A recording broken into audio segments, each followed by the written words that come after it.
పదేళ్లుగా ప్రజలను దోచుకునే బీజేపీని గద్దె దించాలన్న చేవెళ్ల అసెంబ్లీ ఇన్ఛార్జ్ భీంభరత్ మామిన ప్రచారంలో పాల్గొన్న కాంగ్రెస్ పార్లమెంటు అభ్యర్థి రంజిత్ రెడ్డి. వాహనాల పన్ను బకాయిలు చెల్లించని పక్షంలో 200% అపరాధ రుసుము విధించబడుతుంది. వాహనదారులను హెచ్చరించిన వికారాబాద్ జిల్లా రవాణా శాఖ అధికారి వెంకట్రెడ్డి. బీజేపీ నిరంకుశ పాలనకు అడ్డుకట్ట వేయడం కాంగ్రెస్ పార్టీకే సాధ్యమని హన్మకొండ పార్టీ కార్యాలయంలో మీడియా సమావేశంలో మాజీ ఉప ముఖ్యమంత్రి స్టేషన్ గన్పూర్ ఎమ్మెల్యే కడియం శ్రీహరి. లాడ్జీలను తనిఖీ చేసిన కోదాడ పట్టణ ఎస్ఐ రంజిత్. రిజిస్టర్లను తప్పకుండా వాడాలి. లాడ్జీలో బస చేసే ప్రతి వ్యక్తి వివరాలు నమోదు చేయాలి. అనుమానిత అపరిచిత వ్యక్తుల సమాచారం పోలీసులకు ఇవ్వాలి.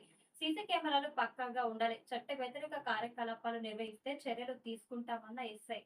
అంకాపూర్ లో రైతులతో జీవన్ రెడ్డి మాట ముచ్చట. అంకాపూర్ ఆదర్శ గ్రామం. అంకాపూర్ లో కాంగ్రెస్ పార్టీ ఎంపీ అభ్యర్థి జీవన్ రెడ్డికి శాలువాలతో సన్మానించి ఘన స్వాగతం